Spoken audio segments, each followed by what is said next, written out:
There once was a place enchanting your darkest desires. There once was a road that crossed all your tranquility. A fight for true love, a fall for timeless lust, secrets of the labyrinth,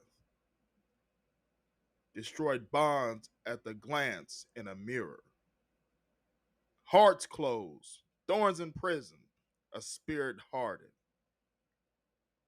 Rise up, warrior, confess your truth. Join us inside Black Garden.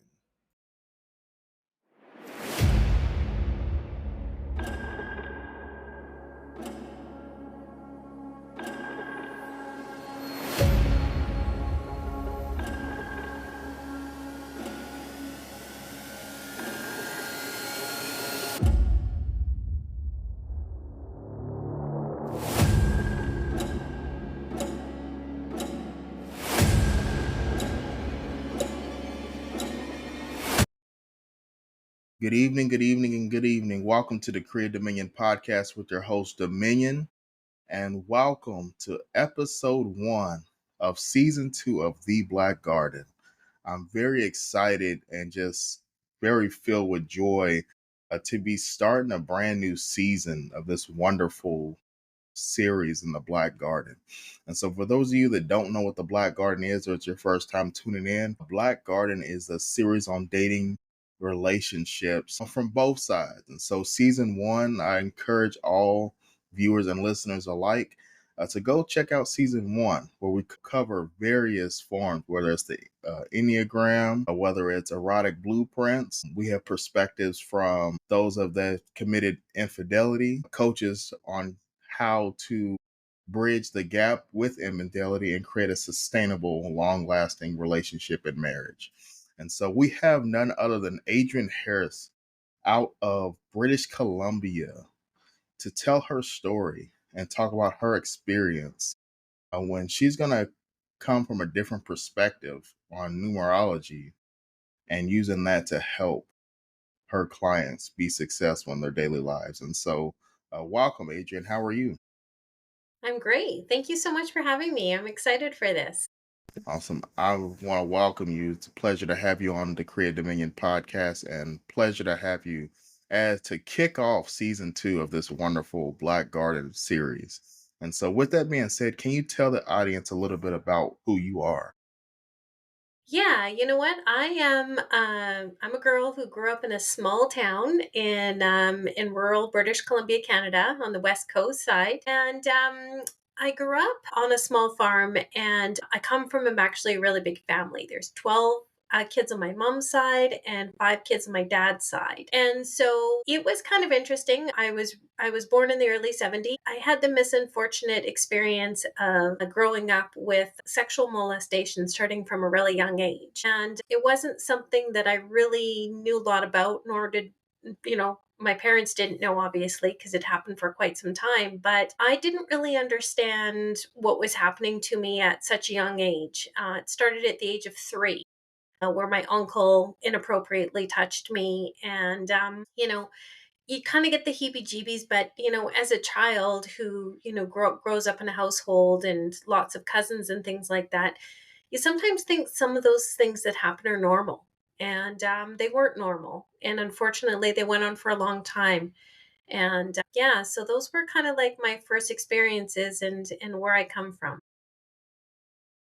Awesome. Awesome. Again, I appreciate you being vulnerable and sharing that. And so, as I always say within the Black Garden, there are thorns in the Black Garden, y'all. So, like I said, if you guys haven't checked out season 1, the Black Gardens, we don't light-footed here, I will say.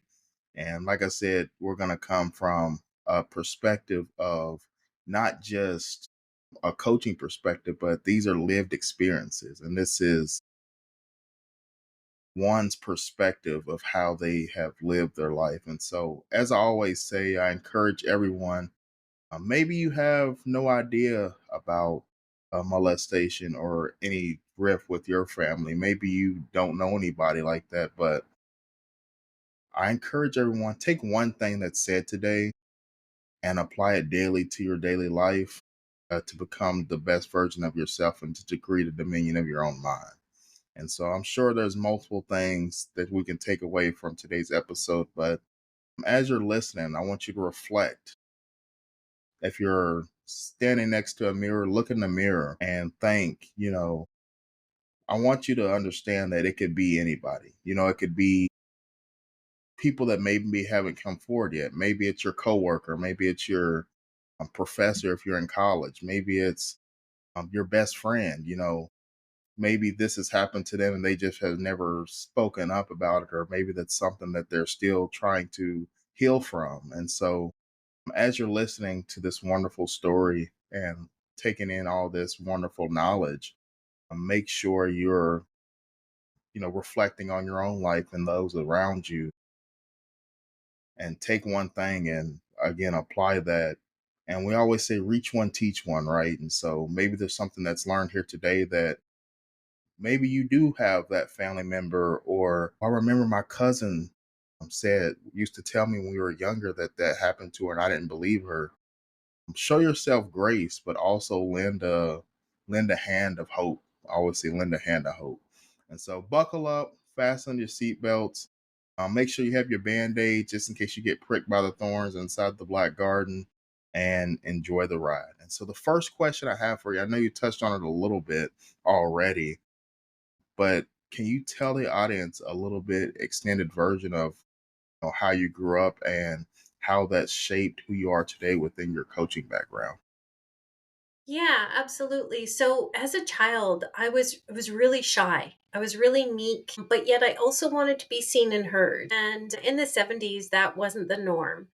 I dealt with like a lot of sleep issues as a child, and I could never get myself settled. I required a lot of love and attention from my parents, and I actually felt in competition one with my brother, which, was a very unhealthy experience because, you shouldn't be in competition, but we constantly fought. My brother and I, it was just nonstop. Yeah, it was an interesting experience. So I was actually started to get sexually molested by my cousin. So he was the first one. So it was his father that originally touched me, and then it was the son who, he got me in places by myself and so on and so forth, and treated me like I was his world. And I knew the things that we were doing were wrong, but I just had really no idea. And it wasn't until I actually confided in another cousin of many cousins that I had, that she had told me that he was doing the same thing to her. And so it got to our parents, and unfortunately my parents didn't believe me, and so we even had police involved. And it was really sad because, um, if my son at this age and stage, I have a 21-year-old son, if my son had ever told me about anything like that, raising a child in the 2000s, I would have been on it and I would have dealt with it. But my parents, I guess back in the 80s, they didn't consider it, a bad thing. And I further found out that my mom had been molested as a child. And so therefore, I think it was just, I guess it was repeating a pattern of behavior. So yeah, I didn't actually receive help until I was actually 23 years old. But I had a friend who had spoken to me and said, listen, I really think that you need help. And so I did. I actually booked myself into a counselor's office and got assistance and help for my childhood sexual molestation. So I started counseling when I was 23 years old, and I'm 51 now. I love that you shared that. And I hope you guys were listening to what she said. Uh, One sentence that I want to tell the listeners and viewers is that it's never too late. Again, if you were listening, she's that started from the dad when she was 3 years old and continued on to the son, which obviously was both her uncle and cousin. And for those of you that are listening and viewing, a lot of times we see a trend, right? The dad did it. He probably watched his dad do it, and it's like, okay, it's okay. So Everything in human nature is learned behavior. Just through the history of time, we've seen that. And what she also said again is her mother went through the same thing as a young child. And a lot of times for those parents out there, and it doesn't have to be, I would want to preface this by saying, everyone's story matters. And even if it's not something as life defining as, child molestation, domestic violence, drug abuse, etc., everything you go through shapes your life in one way or fashion, whether you want it to be negative or positive. And so, with that being said, you have to understand that everything you went through shapes how you raise your children. And it's not coming from negativity. I'm sure your parents did the best they could for the knowledge that they had at the time. Again, she said she was born in the 70s and grew up in the 80s. Is she also prefaced, hey, when she had her son, who's now 21, in the early 2000s, technology had shifted. Things like child molestation was more aware to parents, which what I'm saying is parents were more equipped with the knowledge that, hey, this is wrong. And they also had a more impactful voice to stand up for that.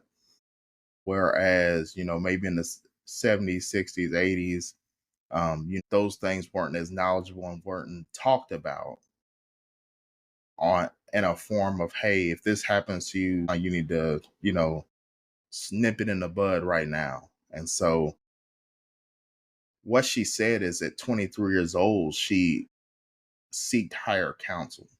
And so for those of you listening and viewing, maybe you're, even if regardless of age, it's never too late to seek higher counsel. And what she said is she seeked higher counsel. And I want to encourage everyone listening and viewing that, hey, you don't have to do it by yourself. Again, she had a friend in her corner, and always encourage everyone to surround yourself with safe people. Surround yourself with people that encourage you to get therapy. Everyone has different coping mechanisms, whether it's, shutting down, being isolated, whether it's going out and partying, whether it's promiscuity, whether it's drugs, whether it's alcohol. Find someone in your corner that'll say, hey, I think you should get help, and come from a place of love, not snobbiness or not bashfulness of, girl, you messed up. You need to get help. More of, hey, friend, I care about you. Here's some resources. I encourage you to seek higher counsel. And I definitely commend your friend for doing that for you. And again, what she said is she's stayed consistent in that journey, being now in her early 50s. And Yeah. so, if you're listening, I encourage you, seek that higher counsel, but also stay consistent with that as well. Yeah, thank you for bringing that up. When people hear that I've been to counseling for 28 years or over a span of 28 years, they think like what do you use a counselor for? And so, it's I've used a counselor twice in the last 3 years of my life. When my husband and I split, we were married for 24 years, together for 28. I reached out and I got a counselor and I just started to talk to somebody because it's important to understand when, especially for a person like myself who I'm considered someone who has CPTSD, so complex post traumatic stress disorder. So I've had a series of events that have happened to my life that had caused me to live in such fight or flight for such a long time. The whole period of my marriage, I was seeking counseling, for my childhood sexual trauma. But I wasn't actually seeking counseling with my husband. And it was actually never brought up in conversation that, hey, you know what? Him being married to someone who has CPTSD, he possibly should have been going to counseling with me so that he could have kind of understood how my brain was wired as well. Yeah. So, at age 49 and 51, I still go to counseling, or if I feel the need that I need to, reach out and talk to somebody, I've got an amazing counselor that I reach to out online. And I think it's really healthy to talk to someone and to have outside counsel, because the best thing about counseling, and also what I do as coaching, is it's almost kind of like someone's holding up a mirror to you, in the sense of, hey, have you thought about it this way? Or, hey, do you have this tool to use? Or, hey, that sounds similar to what I experienced. Or, have you thought about it dealing with this way? I think it's really important for us to have sort of that almost second set of eyes on our life, because how else are we supposed to reflect upon it, right? Right, exactly. And so, again, I love you said that because you have to have that sense of accountability to yourself. And what a counselor does, to your point, it points that finger. You can't, when it's just you in the mirror, you can cover the mirror, right? You can, put it on, you can blindfold it, you can not go, you can put it in the corner of the house where you don't have to look at it. But like you said, to your point of having that counselor, it's like you always have someone like, look, nope, I got you, look at it. And so your fate, it's making yourself accountable to face your challenges on a daily basis. And I love you said that you never stopped going. You always, whenever you felt the need to seek higher counsel. And so I also encourage the listeners and viewers that, she didn't say she went every single day for 28 plus years. She said, hey, throughout those years, as necessary, as needed, she seek higher counsel. And so I want to be particular and definitive in that. I'm very descriptive in that. A lot of people hear counseling, they think, oh, I pay, $200 a session every day. No, it's, hey, use it as needed, just like anything else, right? Whether it's, when you get in a car accident and go to physical therapy, they're not saying, hey, you're going to be here every day for 5 hours for the rest of your life. It's, for a certain season. And in life, in human nature, we have different seasons where I'm pretty sure throughout those 28 years, there were some seasons like, hey, I got to go every single week, to get through this. And there's some seasons where like, hey, I might go 2, 3 months and then just do a check in. And so I encourage people to understand that, take everything said with a grain of salt, right? Do what's best for your life and your circumstances. You may not need a counsel, you may just need a quarterly follow up with just to vent and talk through your emotions, but what we're saying is, have that resource and utilize it to the best of your ability. Yeah, thanks, Darren. Yeah, it's really interesting because there are so many different tools when it comes to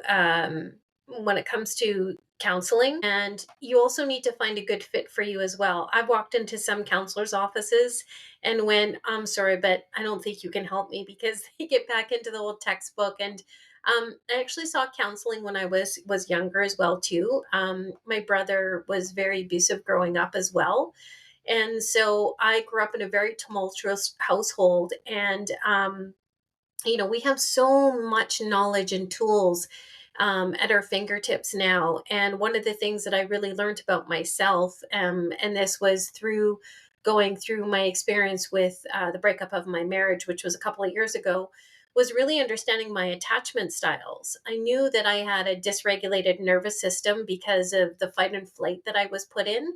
So I actually became a yoga instructor 9 years ago. And so I kind of followed down that path and learned how to like regulate my nervous system and get into meditation and all of these kinds of things. And then I ended up going down a spiritual path. And I think that that's one thing that I also,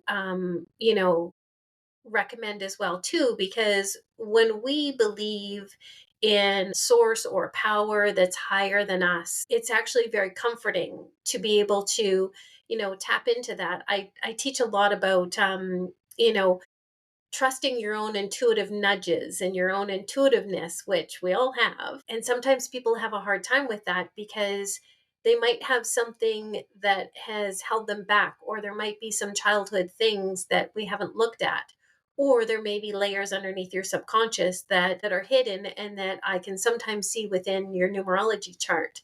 And so that's why I do what I do, because I've been there, I've done that, and I want to be relatable to my clients, which is extremely important to me. Awesome. I love that you said that because, again, seeking higher power, the highest power, keeps yourself in check, right? Because, like I said, humans, we're not perfect. So, fighting for something bigger than yourself, keeps you on the right track. And so, with that being said, how have you utilized your spiritual journey and how has that helped you navigate through your marriage and through your teaching with clients? Yeah, so I'd probably say one of the biggest parts of my spiritual journey is learning how to love myself. Growing up the way that I did, I wasn't taught a lot of those kinds of things. And there's a lot of things that we can look at when it comes to our childhood. One of the things that is kind of big right now is attachment styles, because those are emotional bonds that are formed with our primary caregivers. My parents and I didn't have a great relationship. So that was, sort of showed me there.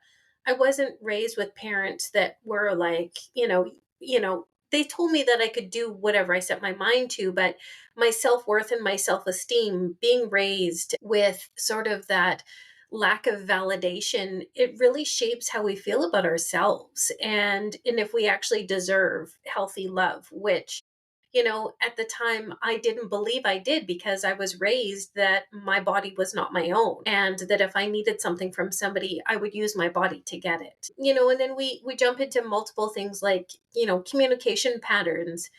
How were you communicated to as a child?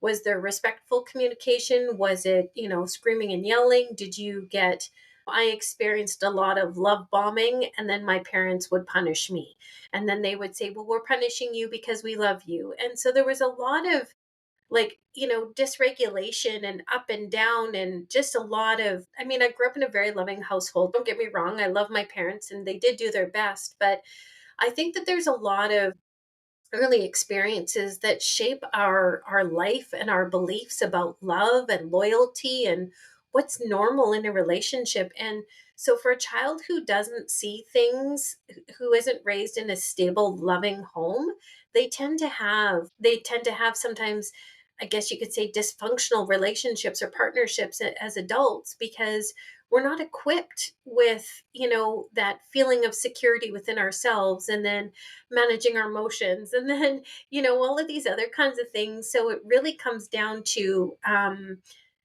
working on these things as an adult, and I really work on the part with my clients about the awareness piece, because until we are aware, then we can't go through the other parts of our divine timing cycle, which is, acceptance and self-responsibility. So that was, I think, probably the one of the biggest things for me, is understanding my childhood, being aware of it, accepting what had happened to me, and then taking self responsibility, even though not saying that it was my fault, but understanding how I contributed to the experience, and taking action, and actually, like, getting myself into like self-help books and becoming a strengths coach and all these other kinds of things, because I see how all of these things can help people navigate this world now, as midlife people, because especially when you go through sort of that, I guess you could say, midlife crisis that people go through, getting yourself back into relationships at this age and stage of your life is very challenging and difficult.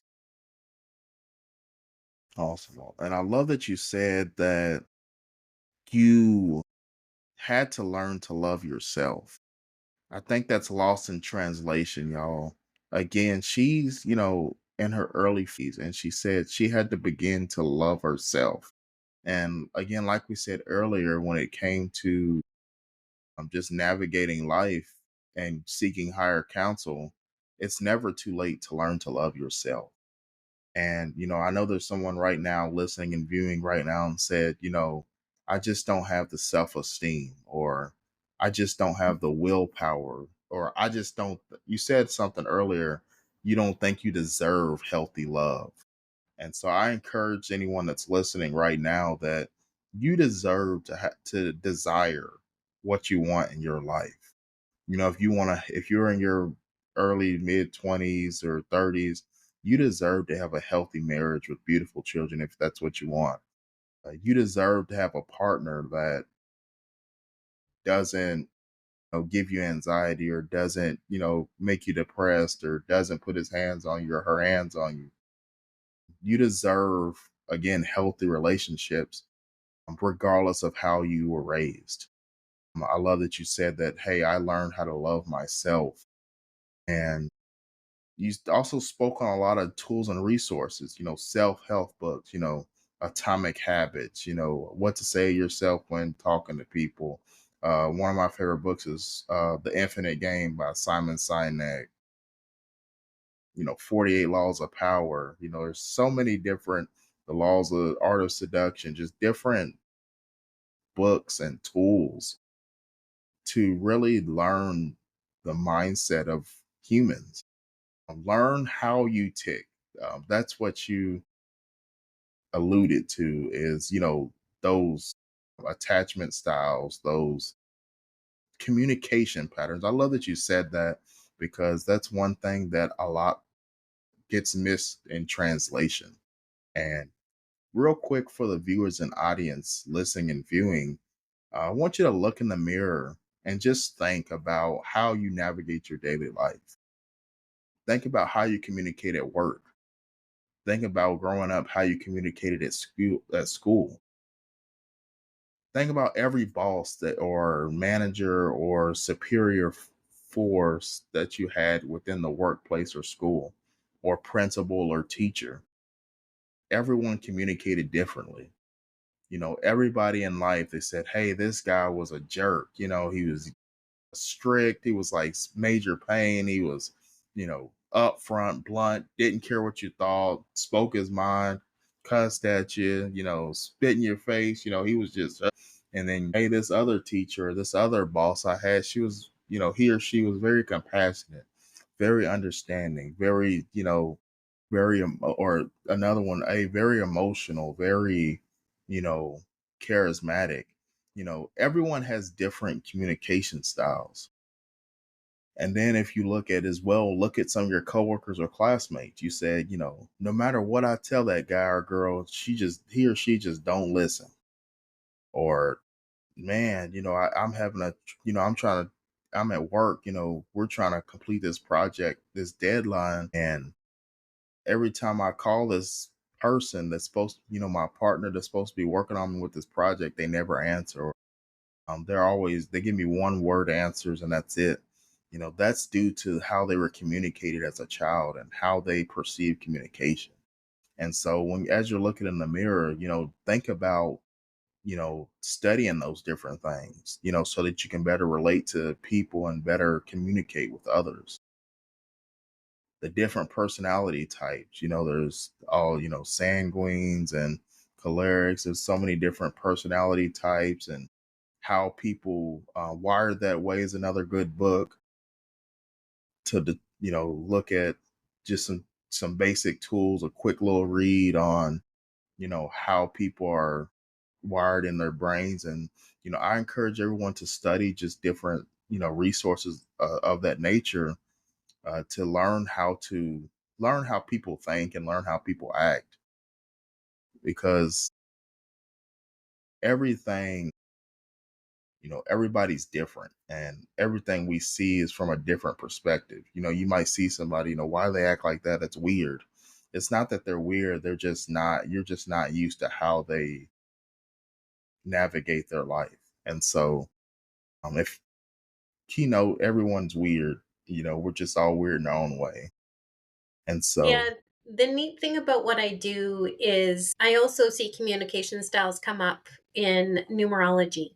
So, how we actually show up in this world is based upon our energetic code. So, I want to just share a little bit about numerology and just kind of what it is. And so, one of the things I do is I work with the energetics of the numbers of your birthday. And I even know your birthday. And so one of the things that I do is, soon as I see someone's birthday, I run their code. So I call it, it's a ruling number, or AKA life path. And there's only numbers 2 through 11. And that was also one of the trajectories with my spiritual journey. Was 9 years ago, I sat on a workshop, and I found out what my ruling number was. And it was hosted by a numerologist. And I was like, no, this is really cool. I've done Enneagram, and I've done discs, and I've done colors, and I've done all of these personality tests. And I found out, when I added all the numbers of my birthday together, it came to 29. And 2 plus 9 equals an 11. And so an 11 in numerology is considered a master number. And I am supposedly a spiritual leader. And I was, 9 years ago, you should have seen the look on my face. I was like, I'm a what? And I'm supposed to be what? And I truly believe that soon as my soul found out what my life path was, things just changed. I ended up selling my business with my husband. I ended up becoming a yoga teacher. I ended up going down this path of spirituality, and it kind of just hasn't stopped. I've looked at the importance of applying numerology into your relationships because, for instance, there's certain ruling numbers that don't get along with other ones. And I experienced that after I left my marriage. I was in a relationship, an unhealthy relationship with someone, and I ran our numbers to start with. And I said, I don't think this is going to work between us. And he says, oh, you don't believe in that mumbo jumbo, do you? And I said, yeah, actually, I do. And lo and behold, we probably got about, 6 or 7 months in. And I just said, you know what, this isn't going to work. And it's the unfortunate piece, because we actually got along really great, but there was other parts of it that just, came about. There was just too much trauma. And we actually ended up in a trauma bond. Knowing that from my counseling, I kind of pegged it right away, and just said to him, I said, listen, we're both in unhealthy places in our lives. And, I don't think this is going to work. So I take all of my experience that I've had with relationships. I've been an entrepreneur for 18 years, and each one of those businesses I've built on relationships. So at one point, I used to look after 45 multi-million dollar homes in my location and area. I live in a beautiful place in Canada. And, and I would build my relationships with those clients, and they would literally hand me their keys and their codes to their house and say, here you go. Here's my multi-million dollar home that I would look after for them year round. So me building relationships, it was all about making those connections and really making people feel like they're seen and heard. And so it was just a natural progression for me to take my numerology and the things that I had worked on, including all my counseling and all that kind of stuff, and become a relationship coach, because it was just a natural progression, and it helped me understand where the breakdown was in my own marriage, and then also how I can help others, which is what I'm here to do, is to help people. Awesome. I love that you gave a rundown of that. Again, numerology is, before even meeting you, it's something I had never heard of before, meeting you for the first time the other week. And again, it kind of blew my mind when you, told me my number. I was like, wow, that makes perfect sense. And again, for the viewers and audience out there, take everything with a grain of salt, right? Utilize what's best for you. And what she's saying, one word is application. It's not just having the knowledge of numerology and knowing the numbers and knowing the signs and, knowing all the things, right? She said she recognized the trauma bond from, her days and knowledge that she gained and resources she gained with counseling. But what she said is she applied that knowledge to a real life situation that she was facing and was very convicted with the decision. And, before you guys, maybe you're not spiritual, maybe you are spiritual, maybe you're, you know, on the fence, whatever you do in life, you want to be convicted and have conviction. And again, I always tell people to decree the dominion of your own mind, because like she said, it is a never ending journey. You're always learning, you're always growing. and you're always evolving, as a person, both spiritually, mentally, physically, and emotionally. And, you know, what she said, her main thing, why she's here today, I believe, is application, applying, her tools and knowledge to, again, become a relationship coach and help people. And so, with that being said, you know, if someone comes to you and is like, what is numerology? How do you know, best serve someone that's kind of like never heard of it? Yeah, thanks for that question. So I usually ask people for their digits for their birthday, like I did you. And I can instantly see energy. The energy goes into what we call an energy grid, or the numbers of the birthday. So 1 through 9.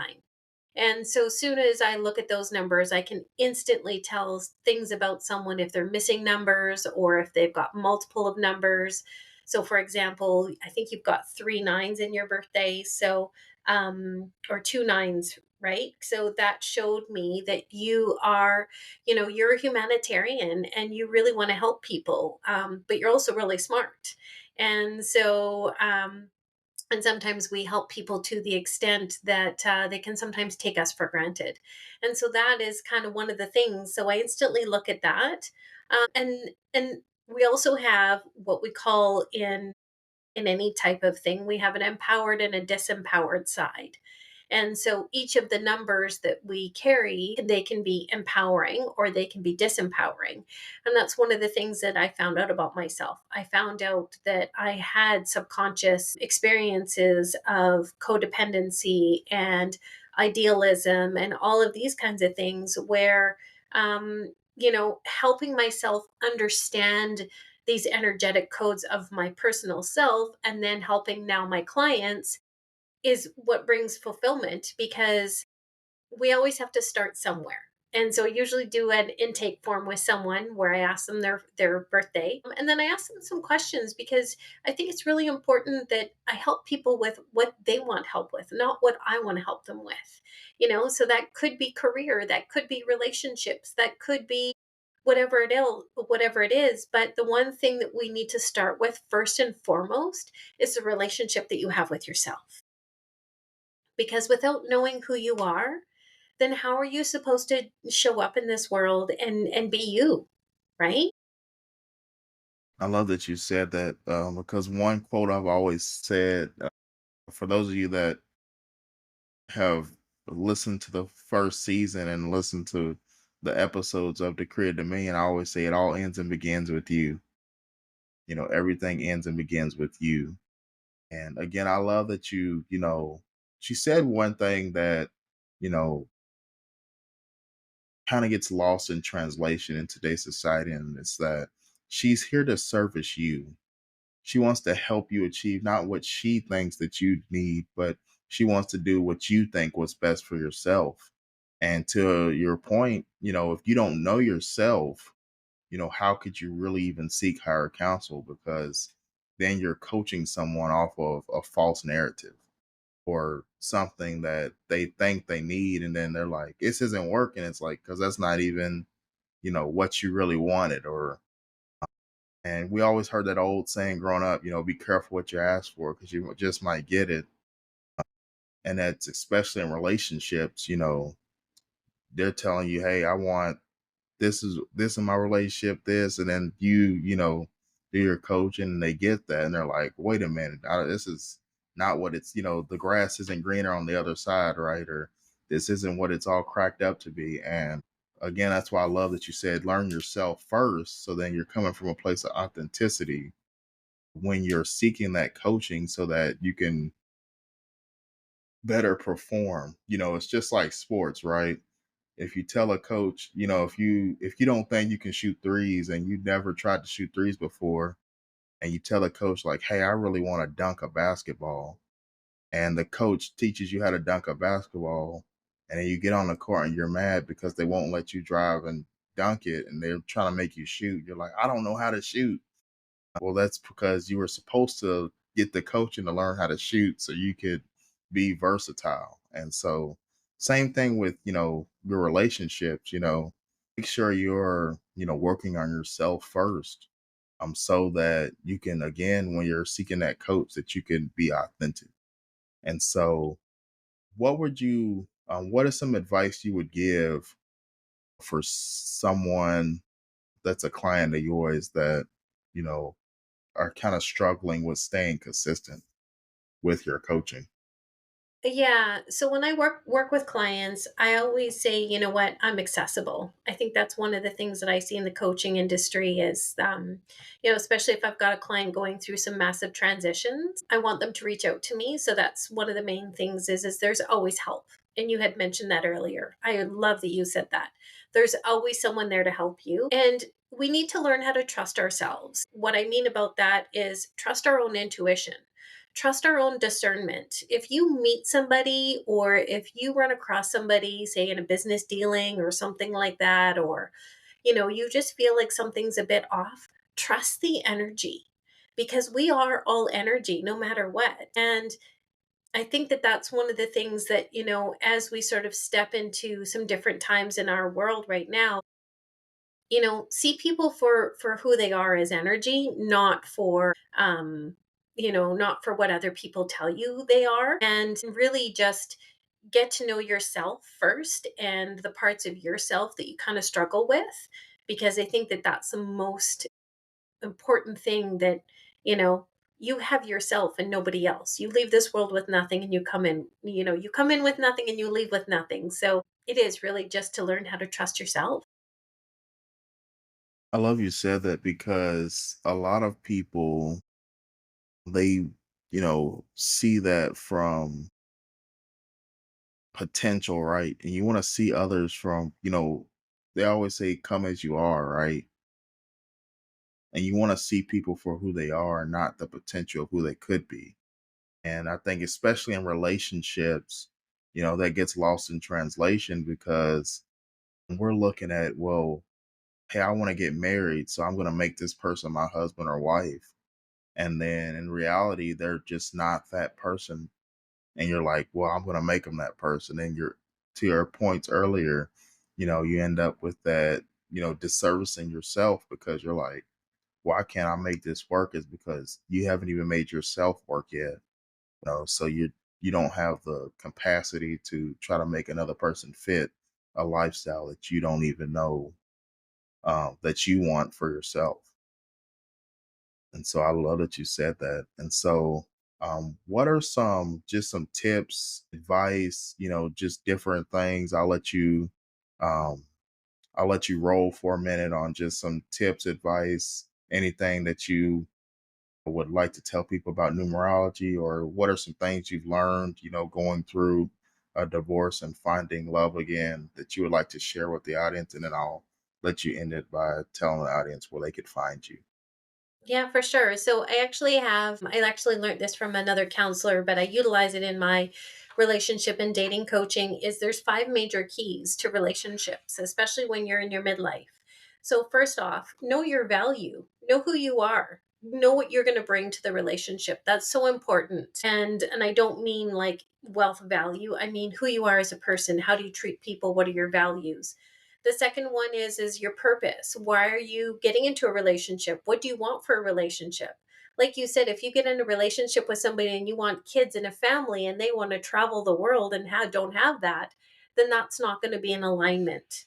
The third thing I look at is, what are your needs? If you're not asking to get your needs to be met, if you're not able to be comfortable in that relationship, then it's time to really kind of dive deep into that relationship to see if it's going to work or not. Because if we can't ask our partner for our needs to be met, then there's possibly a misalignment. Number four is your deal breakers. What doesn't work?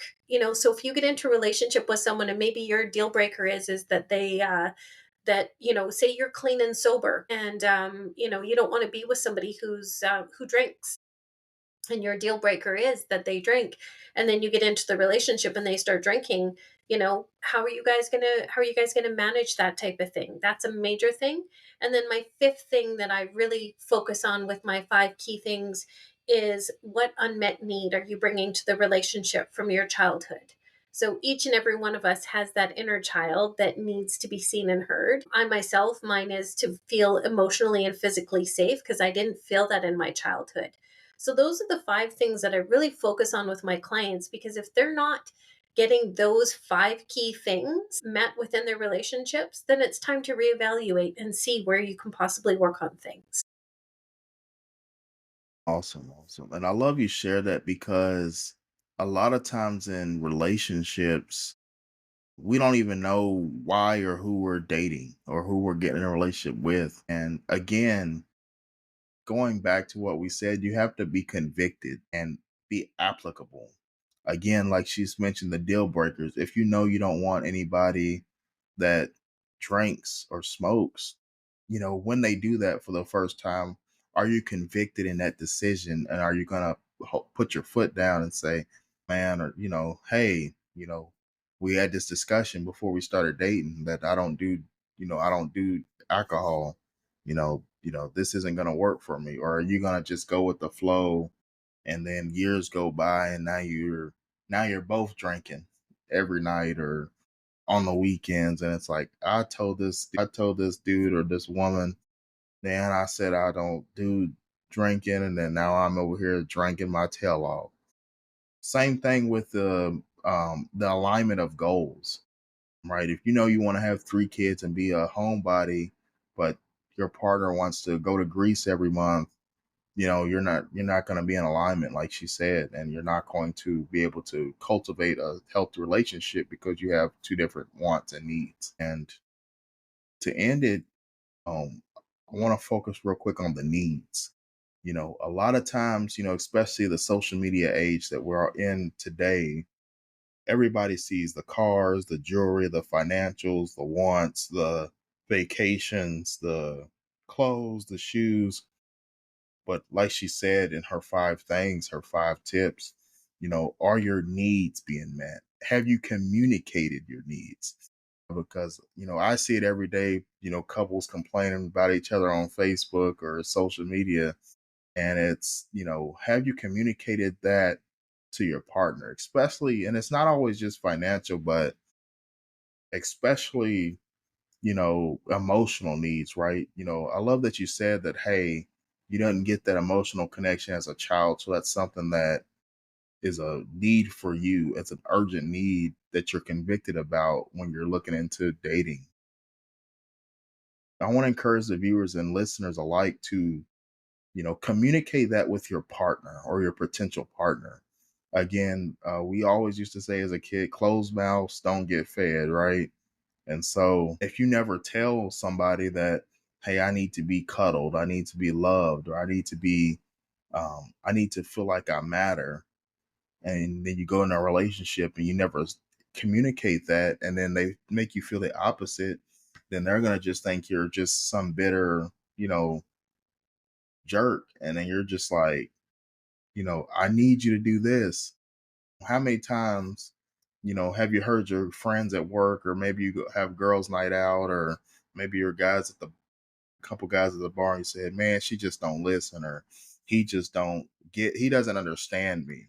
But have you spoken with them and communicated that understanding? And Yeah. so again, we've covered, a array of topics in this episode. Again, it's never too late to seek higher counsel. Be convicted in your decisions, and be applicable with the resources that you acquire through your life. And always remember, it ends and begins in you. Last thing, can you tell the audience where they could find you? Yeah, absolutely. So I've got a website, best place to find me. So www.adrienneharris.ca, because I'm in Canada. And you can find me on socials at Adrienne H Coaching. I'm on Instagram and Facebook, and yeah, I hang out there and I share stories. And I've got a free numerology and relationship group on Facebook as well too, and you can find that via my website. Awesome, awesome. And so Again, it's been a wonderful episode 1 of the new season 2 for the Black Garden. I hope you got your Neosporin, your peroxide, and your band-aids if you got nicked by the thorns. I hope you're all right. No trips to the ER, during this episode.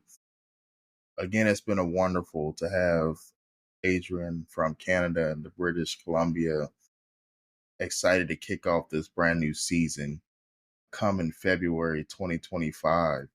And so, again, decree the dominion of your own mind to reveal the true light that shines. This has been Dominion and Adrienne Harris for episode 1 of season 2.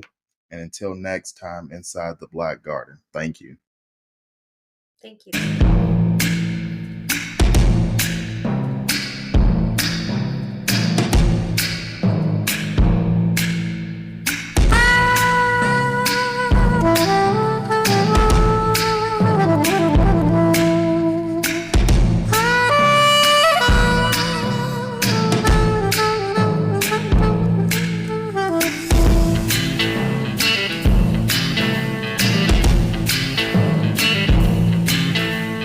Thank you for tuning in to Decree of Dominion. I hope today's episode empowered you to reclaim your voice and walk boldly in your truth. Remember, healing is a journey, and you don't have to walk it alone. If you found value in this episode, make sure to follow us on Spotify and subscribe to our YouTube channel for more inspiring stories and conversations. Stay connected with our community on Facebook and Instagram, where we share resources, encouragement, and continue the conversation. And don't forget, your story matters. Until next time, keep declaring the dominion of the darkest parts of your mind to reveal your true light that shines. God bless you.